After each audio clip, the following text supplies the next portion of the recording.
Hey guys, Boomfish TCG here, back at it again with another video. This time we're going to be taking a look at essentially preparing for set 16. We've gone over a few things so far, but the real kicker is Mississauga, the Bushiroad Championship, the Grand Showdown, um, and that's happening tomorrow. I'm uploading this. This is pretty much going to be at midnight, and for the people who do actually have the time to watch this, I'm going to be very grateful because yeah, that'd be quite swell. But this is simply going to be going over the facts for what's going to be happening tomorrow. I have a few friends who are going to be there. Fortunately, I wasn't able to go to this one, and yeah. So moving on, we have so yeah, the three decks that we've covered so far on the channel is what people are going to have to prepare for. And here's hoping that everyone had the chance to. Right? A lot of these decks, not only were people scrambling for the cards, although Aggro Haven was probably the easiest one to get it. 7-cost Dragon was pretty much the big mean fella, right? There might actually be a lot of people at the Grand Showdown who don't even have all their Burnites. And I wouldn't be too surprised at that, because it was really just that big of a deal. When we have a large event this close, it's very hard for people to be expected to have everything. Some people might be running different decks than they were expecting to, simply because they didn't have the cards. And 7-cost, even though that it is a mean contender in this set, right? It has the in-engine ramp, costs 3 mana to do it, but it's the more important part is that they're discarding. Has the high amounts of burn damage to seal out games when they can. Currently, Dracomancer's Right is still unlimited, although after this format, or potentially going to set 17, that might change. It's highly uninteractive, easily pumps out big bodies that can be hard for people to answer, depending on the deck. And it also generally has good and consistent removal options. Yeah, and all of that really compounds to it being difficult and quite format warping, right? Like, most other decks don't really have that kind of presence, but I expect this is the large reason why Japan fell out of favor for rune decks, because outside of, naturally being able to answer Burnite quite well, the amount of healing that 7-cost does really pushes it out of the range of reasonable responses for a lot of decks. Then we have Departed Abyss. They got a new set of staples, which is, pretty normal for Abyss. They don't really need much in order for a card to be considered. They have a pretty comfortable mid-game. After they get their mills started, the bare minimum is Necrocharge 10. That's not that hard for them to get. But once they're there, things are rolling really smoothly, right? Like, they'll have the train set up. They'll have Cerberus pretty easily, and all they need for base copy of Cerberus is nothing. She can play the tokens regardless, but when she gets that Necrocharge, all of a sudden those tokens do a little bit of storm damage. Start chipping them down, pushing towards the late game, which is very nice. They have a powerful late game. Recently they've been teching Eoctar, which really gives them the chance to deal massive blowout turns and turn the tides in their favor. They have light discard. They've kind of went away from that harder discard game plan, but discard in any form is pretty good. Some decks can't keep up with that card advantage that you're able to do. It's 1-drop is still a high quality, high synergy part of the deck. If you see that Ilgano, things are going to go quite well for you. Late game abuse. So great pick corpse, I believe that's the name of the card, is a one of in the deck, but it has found new ways of actually being able to use it quite effectively. And honestly, I wanted to highlight that. And there's a decent chance that a lot of your games could be ended simply by that effect resolving, right? They're not playing 3 of it, but it's a one of to not only mill, but then take advantage of later in the game. And then, as usual, the Train and Icy synergy is still super strong for the deck. So, yeah, that's not going anywhere. Then we have Aggro Haven. It's back, and the 6-drop Rana is absolutely a huge part of that coming back. Has incredible high rolls, right? Like, we're talking some big damage turns that could really help seal the deal. Has consistent pressure from turn 1 because it has aggressively statted cards. And it's hard to keep up with that damage. Super Evo certainly gives people a lot of tools, but it's still just going to be here. And a lot of people are picking it because it's an easy option to pilot. Aggro slots very well into this tournament because, as you can see, even though the Departed Abyss has that strong mid-game, it still needs to survive that early game. It needs the space in order to play its turn. And 7 cost certainly does not like that early pressure. It has a better Thief matchup because I'm going to be honest, my draw up against Thief is supposed to do very bad. They can mill your package and you'd feel really bad about that. It can anti-aggro with certain techs. It has that naturally as part of the deck when you have the 2-cost Jean. And since you're not running the carrots anymore, you don't really care about your Evo deck as much. You have a little bit more space to play with. You also don't really mind going first even more now because you're again back in that aggro mindset and less mid-range, which is quite nice to feel again. So here's the lady of the hour, Burnite. It really is just that big of a pain, and the main reason why this card is so format warping. The Super Evo is just the cherry on top. You know, a deck that didn't need that healing really just gets it for free. It can only resolve once per game, but who cares? At that point, it's still going to matter. The consistent burn is just so painful. In order to compete, you know, you just need to be aware of this, right? You don't necessarily have to have the best 7-cost matchup, but you need to know what turn you're taking into it because they don't care what turn you give them. It really matters what is best for you in this instance. A lot of decks just don't function like that. They will have a weak turn. They don't care because their Evo deck is so big, right? Has so much room because so few of their cards actually Evo. You run 3 Burnites. If you run the Gilnalese, you run 3 of that thing. If you have them, it might be expensive, but you have the space for it.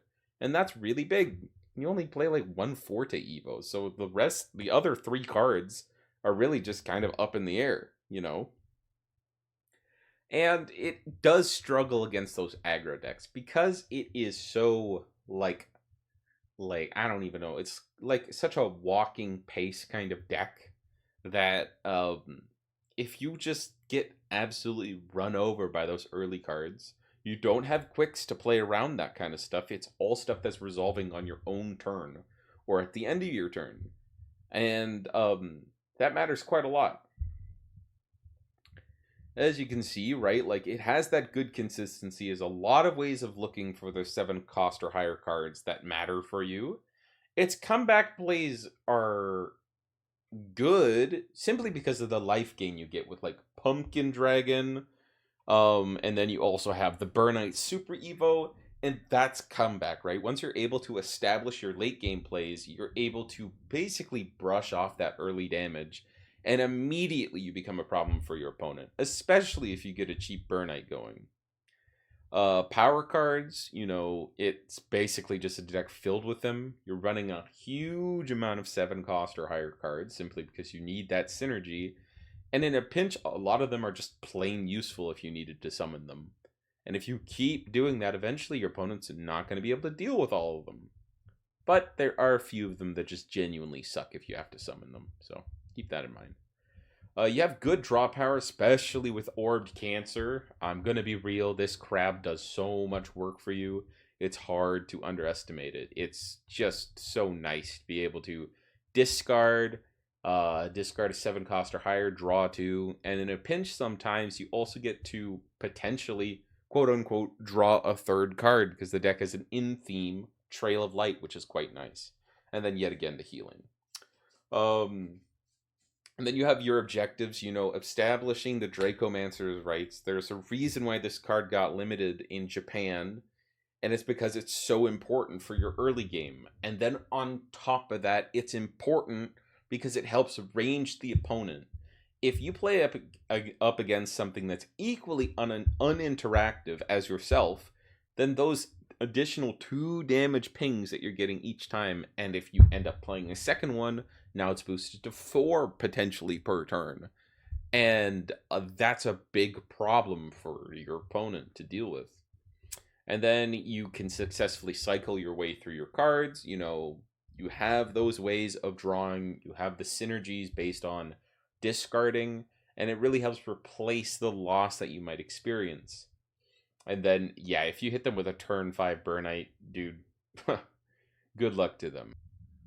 So moving on to the obvious weaknesses, like due to its slow creeping gameplay, and naturally it's vulnerable to early game pressure, it's generally required that they've had to tech in those 7 cost or higher cards that can help you deal with that early game pressure, but you don't get the liberty of running those useful spells, perhaps quicks, to deal with stuff on your opponent's turn. Everything resolves on your own turn.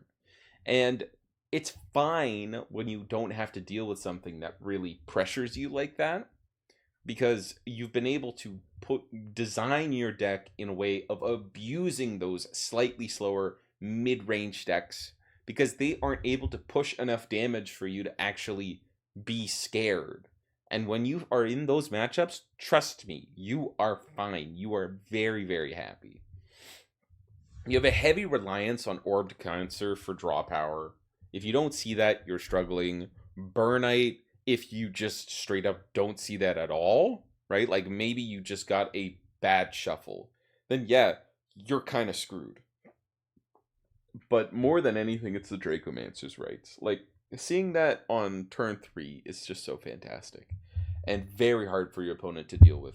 And even on turn 4, like if you get that initial discard effect off, you have the 1 mana for your dinosaur to deal the additional 3 damage, you might be able to do like a mini board clear, reestablish that tempo that your opponent's trying to really force in your face. And like the general bad matchups really do seem to be like Aggro Uma, Wasteland Haven, or Fairies. You can deal with these matchups, but it's not only the theory, but it's just part of what really makes the deck suck. When you can't deal with those big damage early turns. Notable shout out is anything with aura. I'm talking like Thief putting the pants on something, Armor of the Stars, it could even be Festive Sword, or it could be a Leod that they've put it on that you just simply are unable to interact with, and that's a huge problem for you. Or if you face off against a hard discard abyss. You have discard synergy of your own, so when those cards are discarded, if you keep the mana open, yeah, you're able to work through that. You might actually be able to piss them off a little bit. But if they hit your key cards before you're able to resolve them, I'm talking like Burnites, realistically, if they hit an Orb to Cancer that's stuck in your hand, like that's equally as bad because you're not able to use those cards. And yeah, that's a pretty big problem.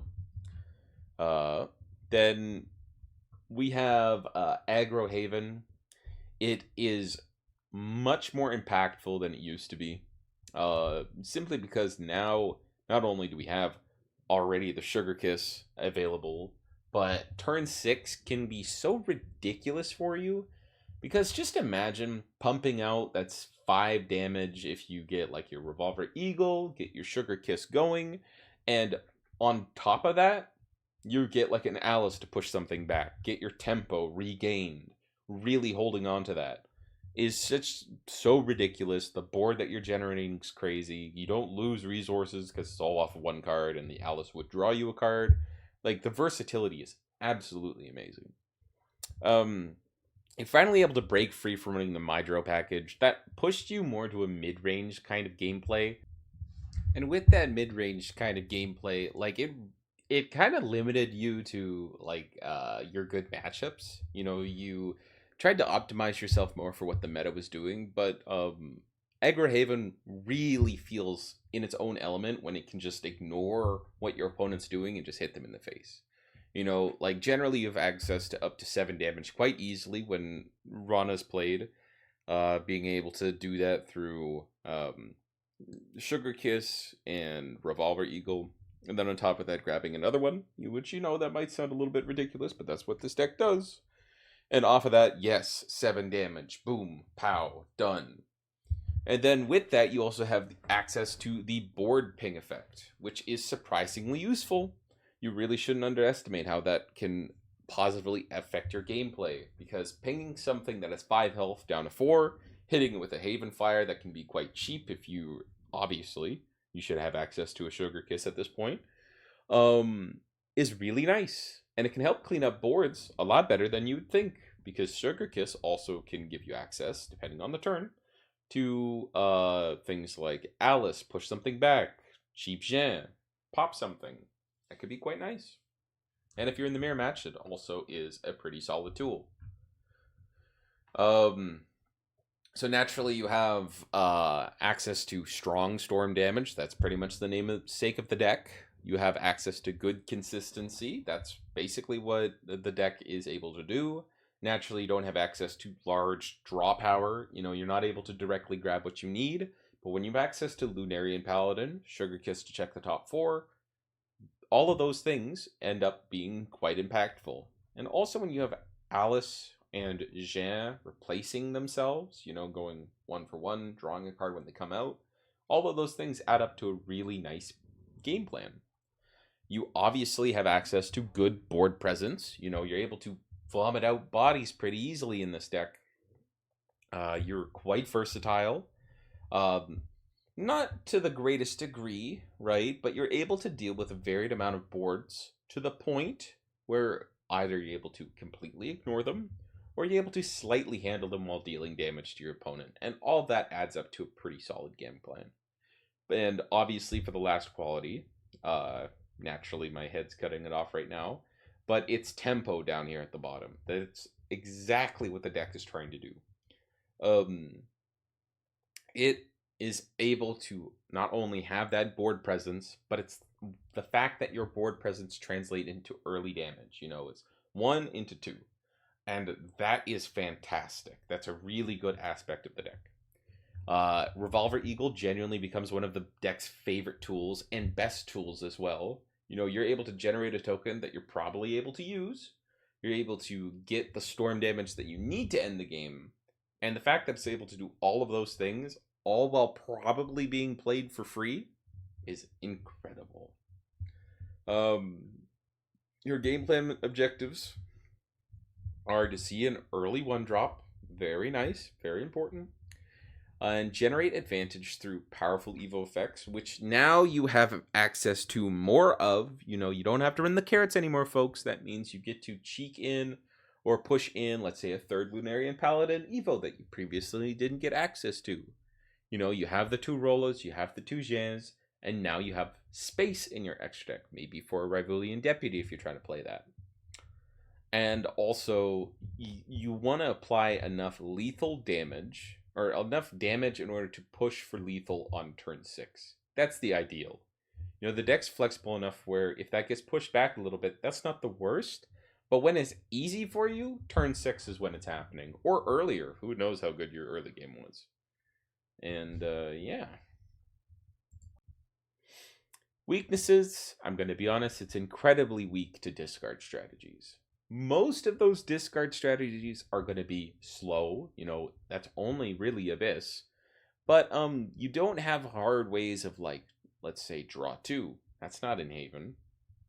Or at least this version. You know, Alice might be able to help you, but that's only 1 card. And Sugar Kiss needs to hit face in order to be mostly useful. If on an empty board you're playing Sugar Kiss, they have a 2/3, you're hitting into that to deal 1 damage, and then you get to recover your play points. Wow, look at you go. If you're playing into a matchup like that, chances are you have to wait till turn 5 in order to make her useful. And even then, things are going to get sketchy. And then the pivot Wasteland Haven has made to aggressiveness has left it vulnerable to low damage board clears. It can be 1 damage. It can be 2 damage. You know, there's a lot of ones that will divide damage, especially like Elf Queen from Forest. And that will just straight up destroy Aggro Haven. Hard, I mean, like, it's not even close. General bad matchups is Gremory Death Teller. You know, that's an Abyss card that most, if the Abyss players are able to afford it, they're playing it. And that almost single-handedly destroys your deck, because you have 2/2s, plenty of them, and the minute you run into this card, like, you might have to start passing turns, because you can't have a bad turn where you just swing, kill your guy off for free, and then Gremory's left on 1 health. Like, who gives a shit about that? Burst healing. If you get to a point in the game where your opponent's no longer worried about your little weenies hitting them in the face, and they come out with a pumpkin dragon that heals for like 5, good luck. Yeah, the game's probably over. And then, as stated earlier, discard Abyss. They might get lucky, and if they do, yeah, dude, game's over. It just depends. Notable shout out is Thief Sword. We have been able to improve the matchup by running less useless stuff, but it's still really bad on your part, right? Like, if they hit enough Sugar Kisses, enough of the Revolver Eagles, because you're running so few Wasteland cards, it can just be a useless card. But it's a little bit better, because at least we're not clogging up our Evo deck with stuff like this. And then we have Departed Abyss. It's a pretty solid deck, this format. You know, it only keeps getting better with more support, varied options, and while considering that, Ice Shell and Drake hasn't gone anywhere. It's still just such a crazy circle combo that the deck's able to do. You know, you bringing this out by Chris Pumpkin, you know, then you have Ice Shield and Drake able to Evo, discard, and who knows, maybe you're able to grab more Chris's from the grave that you've been able to mill. If your mill is that strong by like turn 5 or turn 4 going second, like, yeah, dude, that's pretty ridiculous. But I kind of doubt it. But if you do, yeah, that's pretty strong. You've been able to get such high synergy cards, which a lot of decks would bend over backwards for. Like, the staples Abyss has been getting is just amazing. It has an incredible grind game that needs to get set up, and then it also has a strong late game, which, again, you kind of need, right? Like, if this deck didn't have that, against 7-cost Dragon, it would kind of get folded, but still, you know, kind of weird. It has a great grind game. You know, the resilience really comes through that Ice Shield and Drake just being able to consistently give you cards that you need to have access to, but also, like, are very happy of having, right? If you're able to consistently threaten those Chris's, the game's probably over in your favor. Power plays, I mean, come on, people. Not only is Tartarus bringing back some stuff, but Chris is giving you those boards. You know, you have Cerberus. Let's say you do Chris. Well, you can't, I don't think. Yeah, I think so. You can go Chris into Serb spawn bodies. If you have Necro 10, which naturally you needed that, you know, then you get to swing at their face with those tokens, and then you can ping some off. Who knows, maybe you're going to also tap for like an earlier generated train. That's pretty darn strong. Versatile. You have options in your grave. You also have more ways of interacting with cards in your grave. That inherently means that you are more versatile. Card advantage, you have plenty of ways of maintaining a healthy hand. Not only do you have Soul Convert, which, I mean, come on, that was always going to be there, Soul Conversion. It's been a good tool for this deck for quite a while.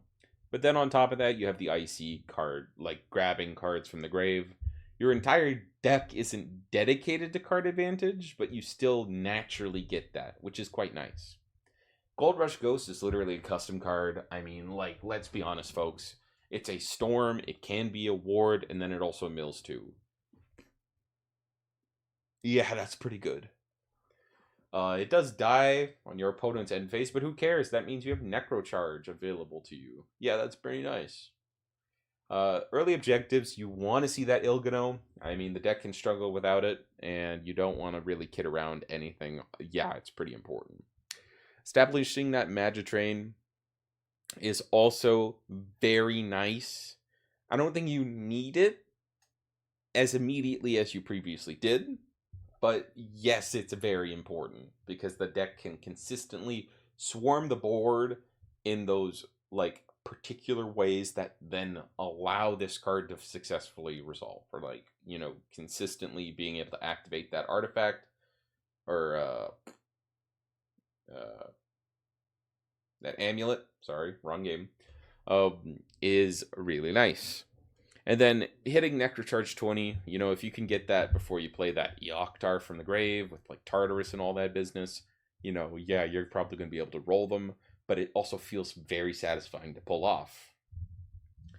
Obvious weaknesses: if you're not able to get that early game mill, you are going to struggle. You will get Necrocharge 10 easier than you used to, right? Like that's still there. It's still available for you. But the new tools didn't make it the most easy. You got a 2-drop that mills 2, fantastic. But then you also got like essentially 2 4-drops, which, that's not making that much easier. But you have Departed, like more Departed cards, better Departed cards. So it balances out. But if you don't see Il'gyno, a lot of games can feel really unsatisfying. Timing is key. You need to see the right cards when you need them. The minute they come like a turn later, your deck's probably going to get really screwed over. If you don't have that Ice Shillendrake when you need it, you don't have the Magitrain, you don't have a Chris when you need it, yeah, your deck's going to really struggle. You have the Magitrain can make or break this deck. You don't need it, but yes, it's very powerful. Yes, it's probably still needed. And if you don't have that, it really affects your win condition, because the new cards didn't give you a new win condition. They just gave you a better way to achieve your end game, right? In the ways to survive, ways to work it out, And if your opponent completely ignores your Il'gyno, and I mean like literally, like they don't tap their followers, so you can't swing into it. They don't try and attack you. They don't try to attack it to give you, I don't know, like the board tempo loss of losing a 1/1, then you have a problem. And if you don't have a way of removing it yourself, yeah, that's a problem. Depending on the turn they eventually try to start interacting with you, it can be really bad for you. Is it always bad? No. Do you have the versatility to be able to probably resolve your deck anyways? Yes. But it can still be a little linchpin that's very hard for you to work around. So keep in mind that problem. You also have a general bad matchup against maybe 7 cost. The reason I say this is because it's another deck that can potentially be uninteractive against the Il'gyno. And that is kind of problematic on your part. I don't think it's the end of the world, but they really don't provide anything for you to swing in with that Il'gyno. It's not even a joke. It just doesn't happen. You have Thief Sword. It's always kind of been a problem for this deck because it kind of breaches you too close to the sun. If you get those good mills, you're fantastic. But they really get to the point where they might be able to mill everything you need. And all of a sudden you have access to nothing, right? If they mill all of your Chris's and most of your Ice Cylindrakes, you don't actually get to draw either of these cards, you're kind of cooked. Would you be unlucky in that instance? Yeah. But that still doesn't mean you're doing a great job or having a great time period. You also have fairies. It is uniquely, from my experience, I think like Thief just kind of struggles a bit against like the body tempo, because Abyss still doesn't have like a hard board clear that it has access to.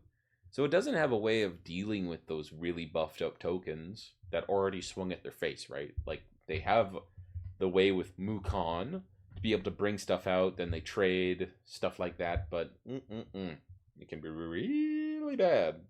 As mentioned before, Thief Sword has a nasty tendency of either decking you out or stealing important followers or cards from your grave and just holding them hostage. Yeah, and again, I think it got better because now you have more varied options, but like it can still be a problem. A smart thief sword player can really ruin your day. Honorable shoutouts, I had to talk about them. Fairies is still a ridiculous deck. It's especially with the introduction of the new starter decks.